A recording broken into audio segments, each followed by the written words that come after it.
Hello tout le monde, aujourd'hui nouvelle vidéo assez chouette car aujourd'hui je vais me permettre de faire une vidéo papotage sur ma life mais pas que parce que je vais pouvoir vous retranscrire plein de choses à travers des pet shops. Durant toute mon enfance et jusqu'à aujourd'hui, j'ai eu une panoplie d'animaux de compagnie. J'en ai eu vraiment beaucoup et j'avais très envie depuis un moment de faire cette vidéo, c'est-à-dire vous montrer les pet shops qui ressemblent le plus à mes animaux d'enfance, etc. que j'ai pu avoir. Alors j'ai pas eu d'espèces vraiment différentes parce que j'ai eu beaucoup de chats, mais vous allez voir ça va être rigolo parce que je vais vous raconter des anecdotes et puis ça vous permet d'en savoir un peu plus sur moi.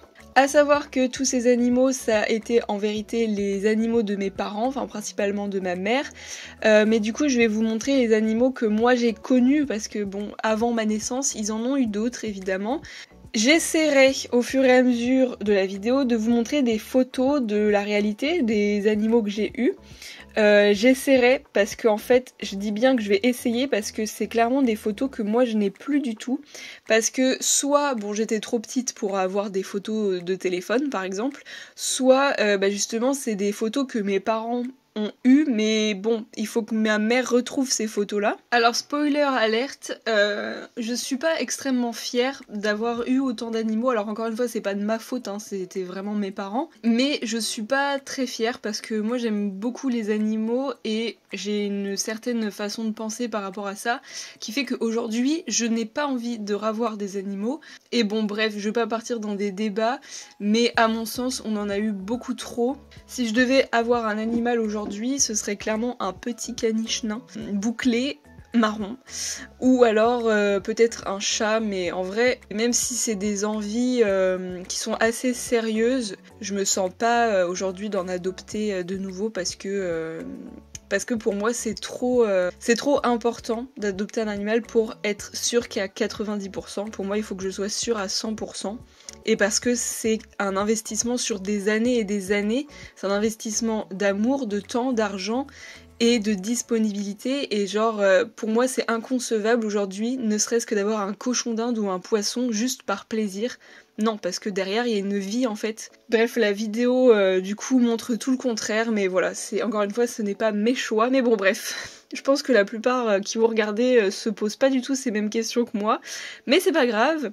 C'est parti, je vais commencer par ordre chronologique. Hein. Quand j'étais du coup petite, j'ai eu un petit lapin, enfin un lapin qui est devenu très gros, qui s'appelait Pétunia, et j'avais 4 ans je dirais. Et il ressemblait le plus à ce pet shop là. Alors c'était un énorme lapin. Alors les photos que je vous montre c'est quand il était bébé parce que j'en ai pas trouvé d'autres. Les photos sont pas de très bonne qualité, hein, désolée. Mais j'ai retrouvé ces photos là et franchement il était adorable. Mais il était très gros quand il est devenu adulte. Et il était entre le gris et le marron. Et il était très poilu aussi. Ensuite... on va dire 1 ou 2 ans après, j'ai eu 2 lapins d'un coup, donc là c'était chez mes 2 parents, donc mes parents se sont séparés quand j'étais très jeune et du coup là c'était vraiment les premiers animaux que moi j'ai connus quand j'étais petite et qu'ils étaient encore ensemble. On a eu 2 lapins en même temps, alors je sais plus si c'était de la même portée ou pas, mais je pense pas. C'était Caramel et Mousse. Donc pareil, j'ai retrouvé une photo d'eux quand ils étaient tout bébés. Après ils sont devenus un peu plus gros, mais c'était des lapins nains quand même, enfin c'était vraiment des petits lapins. Et eux, ils ont vécu leur meilleure vie aussi pour le coup, parce que du coup chez mes 2 parents, il y avait un très grand jardin et ils étaient évidemment dorlotés par moi-même et mes frères parce qu'on était jeunes et franchement ils étaient adorables, ils ont vécu longtemps et toujours en liberté et ils étaient toujours très dociles, enfin il y avait pas de... ils étaient pas sauvages du tout mais ils étaient quand même en liberté, enfin vraiment ils tapaient leur meilleure vie. Donc Caramel à gauche, c'était un lapin nain du coup très poilu, vraiment dans cette couleur là comme le Pet Shop. D'ailleurs c'est un Pet Shop que j'ai appelé Caramel parce que c'est un de mes premiers lapins de cette forme, je crois d'ailleurs que c'est mon premier lapin de cette forme. Et quand j'étais petite, j'avais encore Caramel et j'avais du coup mes premiers Pet Shop qui arrivaient dans ma collection et évidemment je l'ai appelé comme ça en référence à mon lapin de l'époque. Donc quand je l'ai eu, je devais avoir 6 ans. Mais en tout cas les deux lapins étaient inséparables. Mousse à droite, elle était toute blanche avec je crois une petite tache noire au niveau du nez, quelque chose comme ça. Et donc pareil, elle vivait sa meilleure vie avec Caramel. Ensuite, mes parents se sont séparés, bon ça n'a aucun rapport avec les animaux, mais c'est vrai que ma mère était beaucoup plus je veux plein d'animaux, alors que mon père était plus comme moi, dans le sens où moins on a d'animaux, mieux c'est, parce que les animaux, il faut pas, enfin c'est pas des jouets quoi, tout simplement. Et donc à partir de ce moment-là, ma mère a eu plein de lubies d'animaux. On a commencé par avoir un chien. Et donc quand ils se sont séparés, donc j'avais 7 ans, et on a adopté un chien qui est mort aussi de vieillesse l'année dernière, enfin non il y a 2 ans. Mais ça a été mon premier chien et je dirais que c'est évidemment l'animal qui m'a le plus marqué dans ma vie.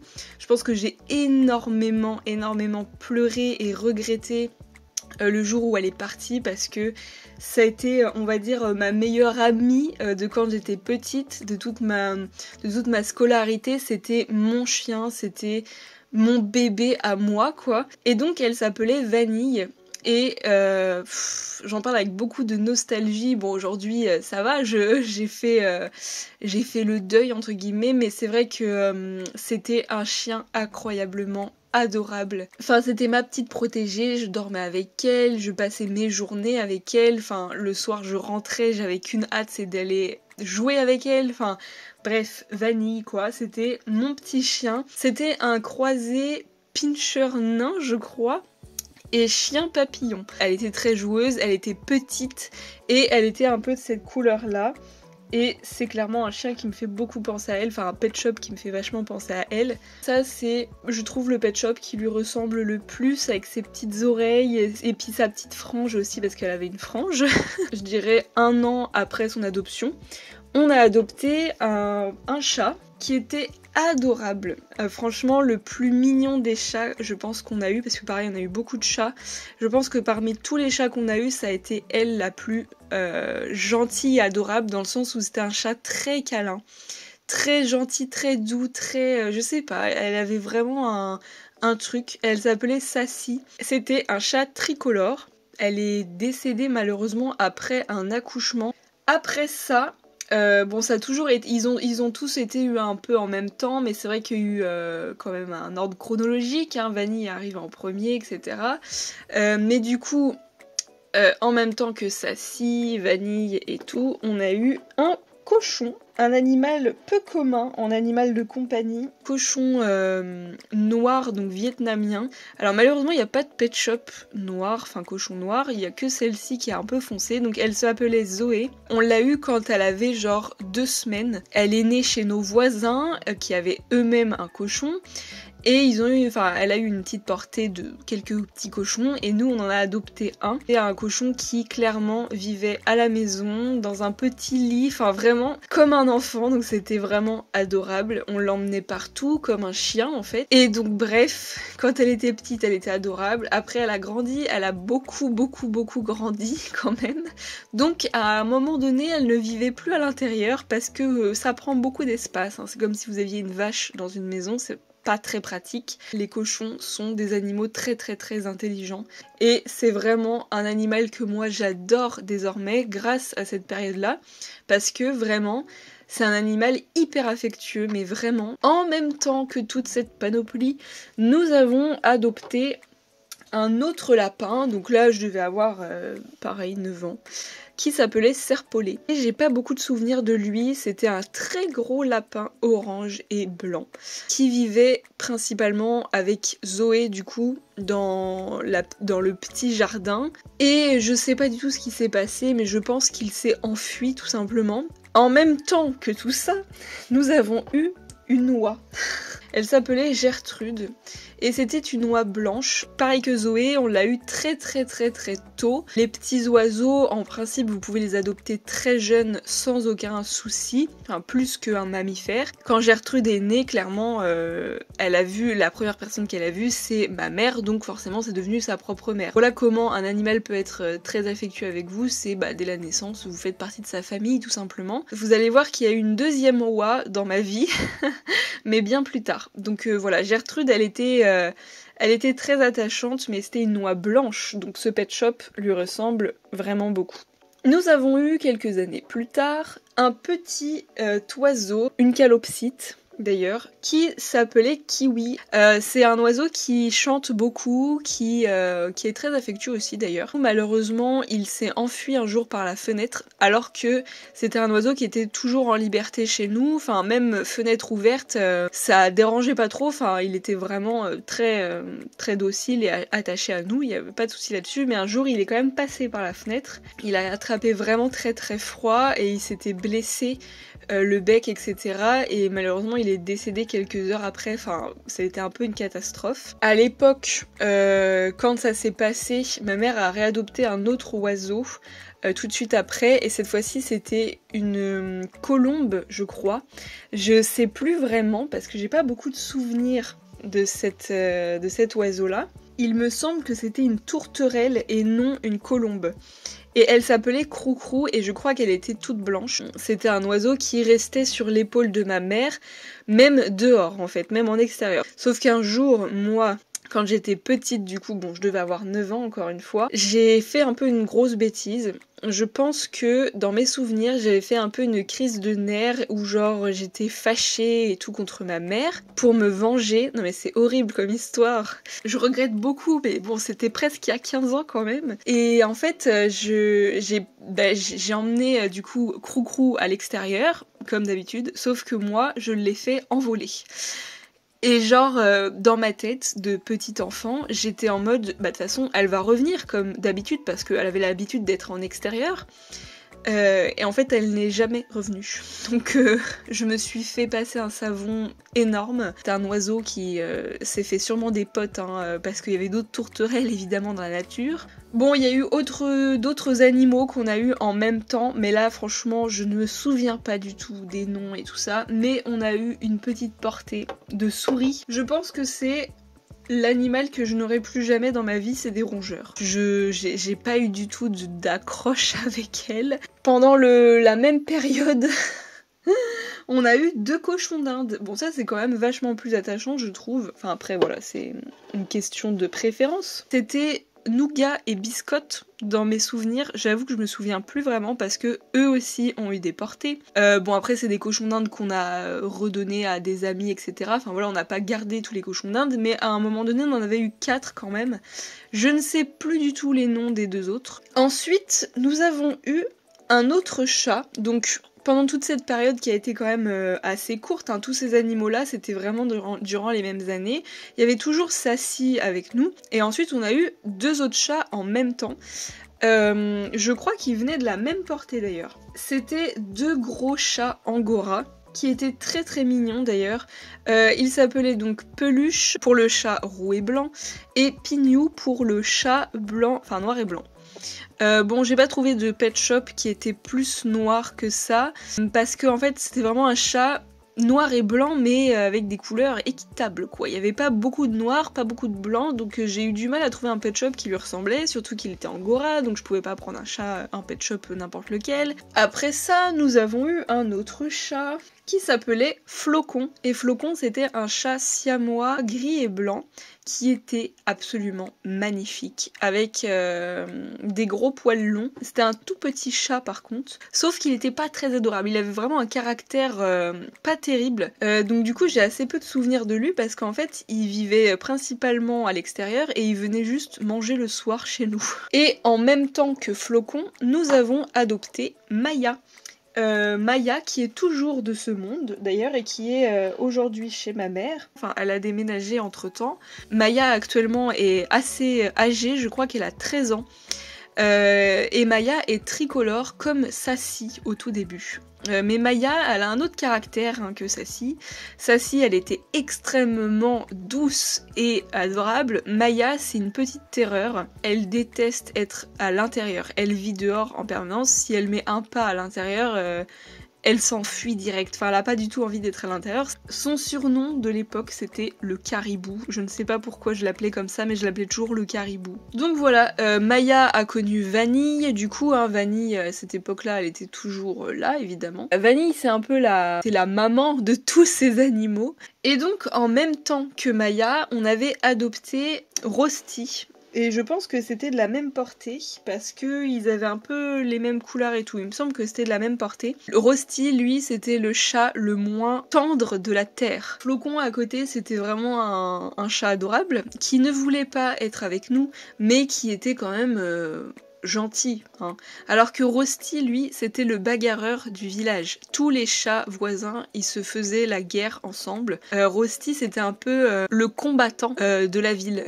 Et donc, Rosti, impossible de le caresser, impossible de le porter sur soi. Enfin, moi j'essayais, mais en principe, il aimait pas trop ça. Impossible de l'avoir dans la maison. Rosti, il était roux, très très très très foncé, des muscles de malade. C'était le chat le plus fit de la terre. Le chat, c'était devenu un lynx. Et donc, il me fait beaucoup penser à ce pet shop là qui, je trouve, lui ressemble vachement. Une fois qu'on a déménagé, Rosti n'a jamais voulu rester chez nous et il s'est barré, et quand on revenait dans notre ancienne maison pour voir s'il était pas dans les parages, effectivement il était toujours dans les parages, sauf qu'il vivait toujours dehors et clairement il s'en foutait d'être avec nous ou pas. Et ben en fait il a jamais voulu rester avec nous tout simplement. Ensuite, nous avons eu Touffu. Alors pareil, dans la maison numéro 1, enfin là je vous ai dit que j'ai déménagé après avec Rosti, mais c'était juste pour expliquer ce qu'il était devenu, mais là je suis toujours à la maison numéro 1. Donc dans cette maison numéro 1, on a eu aussi un petit lapin qui s'appelait Touffu, qui était noir et blanc. Ensuite, à la même période décidément, j'ai eu une deuxième oie. Donc qui a aussi connu Gertrude d'ailleurs, je suis pas sûre qu'elle se soit beaucoup connue. Mais Lily, je l'ai eue quand j'avais 13 ans, je pense. Et Lily était grise cette fois-ci et non blanche. Lily, du coup, c'était une oie extrêmement adorable aussi, qui vraiment était très très très mignonne, très attachante, qui a vécu aussi à la maison, un peu dehors, un peu à la maison, bref. Et Lily, elle a vécu sa meilleure vie, elle a fait des voyages avec nous, enfin vraiment, elle a été dans des étangs avec nous quand on allait se baigner, enfin bon bref. Pareil, Lily, elle a déménagé avec nous. Là, cette fois-ci, on passe à la période où du coup ma mère a déménagé, enfin on avait déménagé, et donc on s'était un peu stoppé dans les animaux, voilà, mais elle en a eu d'autres par la suite, que moi j'ai connu, mais je vivais déjà plus là-bas en fait, enfin je vivais plus chez mes parents. Donc c'était clairement pas mes animaux, mais c'était des animaux que eux ils ont eu. Je sais que ma mère a eu de nouveau une calopsite, du coup, après Kiwi, donc des années plus tard, et elle l'avait appelée Titi.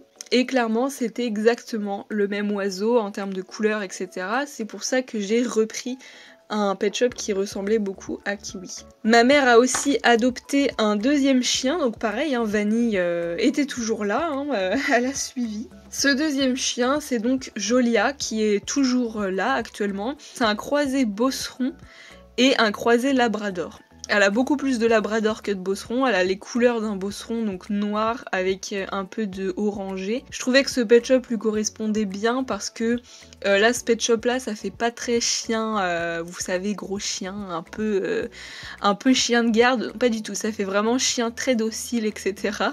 Et c'est assez drôle parce que la personne qui nous avait vendu Jolia avait dit qu'elle ressemblerait certainement à un très gros bosseron. Pas du tout, elle est devenue très très très mignonne, toute petite, avec des petites pattes toutes mimi, et c'est vraiment un labrador à 100%. Mais ça n'en reste pas moins un chien trop mignon, qui est très affectueux, adorable, etc. Elle vit sa meilleure vie avec Maya, hein, qui est toujours là. Et le chat qui est arrivé par la suite. Alors après, Vanille, elle est décédée de vieillesse. Elle avait du coup, je sais plus, je crois 14 ou 15 ans que j'ai dit. Elle est décédée il y a 2 ans. Donc Jolia, elle a quand même un certain nombre d'années hein, maintenant, elle doit avoir 7 ou 8 ans. Et donc Neige, du coup, ce chat blanc, est arrivé en même temps que Jolia, voire un peu avant. Je crois qu'elle est arrivée, un peu avant Jolia quand même. Je pense qu'elle a 2 ans de plus. Neige était un petit chat extrêmement mignon, tout blanc, qui a été un chat d'intérieur pendant très longtemps. Et qui a au fur et à mesure de sa vie voulu aller à l'extérieur. Malheureusement ça lui a pas réussi parce que un jour on l'a plus jamais revu, je ne sais absolument pas ce qui a pu lui arriver, on a fait des recherches etc. et il n'y a pas eu de suite. Mais c'est vrai que Neige était extrêmement mignonne et elle était d'une petite taille, c'était assez fou, mais adorable, c'était vraiment un chat adorable. Bon, entre temps j'ai eu une vie hein, aussi. J'ai vécu avec un chien qui n'était pas le mien, qui était un husky qui ressemblait à ça. Et il y avait également un oiseau qui était un perroquet gris, mais j'ai pas de perroquet gris en pet shop. Et ensuite ma mère a eu la garde d'un chat qu'elle avait récupéré parce que c'était un chat qui était mal nourri en fait chez sa famille de base, qui s'appelait Lancelot. Et donc elle l'a adopté pour lui donner une seconde chance, donc il était déjà assez âgé, je pense qu'il avait au moins 4 ans. Et donc il s'appelait Lancelot, il était tout orange, malheureusement il s'est fait écraser sur la route, juste devant chez eux en plus. Mais c'était un chat d'intérieur du coup, normalement. Et un jour il est sorti sans qu'elle le voie et malheureusement... Enfin voilà, c'est un peu une fin très tragique pour lui. Et on va passer au tout dernier animal, qui est le chat qu'ils ont actuellement. Donc quand je dis il, hein, c'est ma mère et son compagnon. Et donc, il s'agit de Haribo, un chat absolument adorable, qui est extrêmement câlin, qui est un chat d'intérieur qui ne va jamais dehors parce que du coup, un petit peu dégoûté que tous les chats se fassent écraser, au bout d'un moment c'est un peu chiant. Et ça fait beaucoup de chagrin, de la peine, etc. Et c'est horrible. Et surtout que ils vivent quand même dans une rue où il y a quand même beaucoup de passages donc, et de circulation, donc on évite quand même. Et donc il s'appelle Haribo. Et moi quand je retourne parfois chez ma mère, c'est vrai que ce chat est d'une extrême gentillesse, il est extrêmement joueur, mais en même temps il est trop câlin quoi, donc c'est vraiment un chat trop mignon. Et donc c'est le dernier animal de cette vidéo. J'espère que toutes ces petites anecdotes vous ont plu. Après pour trouver des pet shops qui ressemblent pile poil aux animaux que j'ai eu, c'était quand même compliqué parce que ils se ressemblent pas non plus comme deux gouttes d'eau. Donc voilà, j'espère que cette vidéo vous aura plu. N'hésitez pas à me dire vous quel animal vous avez chez vous. Est-ce que vous avez des chats, des chiens? Est-ce que vous en avez eu? N'oubliez pas que avoir un animal c'est énormément de responsabilités, que mon parcours animalier n'est absolument pas un exemple et que j'aurais souhaité que ça se passe autrement pour chacun d'entre eux parce que je reconnais qu'ils n'ont pas eu une vie très longue. Un animal c'est pas un jouet, c'est pas un objet, c'est pas quelque chose qu'on peut garder et se débarrasser du jour au lendemain. C'est comme si vous adoptiez un enfant, c'est quelque chose que tu gardes à vie, normalement plus de 10 ans selon l'espérance de vie des animaux évidemment. Si aujourd'hui je devais avoir un animal de nouveau, ce serait un petit caniche nain pour me rappeler Vanille. Et puis sinon c'est vrai que si j'avais eu une maison avec un extérieur etc, j'aurais trop voulu avoir une tortue, mais c'est un animal qui a besoin de soleil et qui vit très longtemps, donc j'aurais un peu peur de mourir avant la tortue quand même et qu'elle se retrouve seule à la fin. N'oubliez pas que sur Mewshopee, il y a des pet shops à vendre et que cette semaine, je vais rajouter un nouveau custom à la vente et je vous montre duquel il s'agit. Il s'agit de ce petit escargot que je vous ai montré déjà dans une vidéo customisation. Un petit escargot rose et orange que je trouve très mignon et qui sera à la vente cette semaine. Donc à l'heure où je publie la vidéo, il est déjà à vendre sur la boutique, mais peut-être qu'il est toujours disponible. N'hésitez pas à aller checker si vous souhaitez adopter ce petit custom qui lui ne demande pas beaucoup de responsabilité et qui ne demande pas beaucoup d'attention en soi parce que vous pouvez le poser sur une étagère et il sera très content. J'espère que la vidéo vous aura plu. On se retrouve la semaine prochaine avec, j'espère, un retour de brocante. Je croise les doigts pour que ce soit le cas. J'ai fait une brocante la semaine dernière. J'ai pas eu énormément de choses, donc je voulais pas vous filmer une vidéo avec pas grand chose dedans, mais je sais que dimanche qui arrive, il y a des vides-greniers pas très loin de chez moi, donc j'irai et j'espère trouver pas mal de choses. On croise les doigts et on se dit à très vite pour de nouvelles vidéos. Ciao ciao!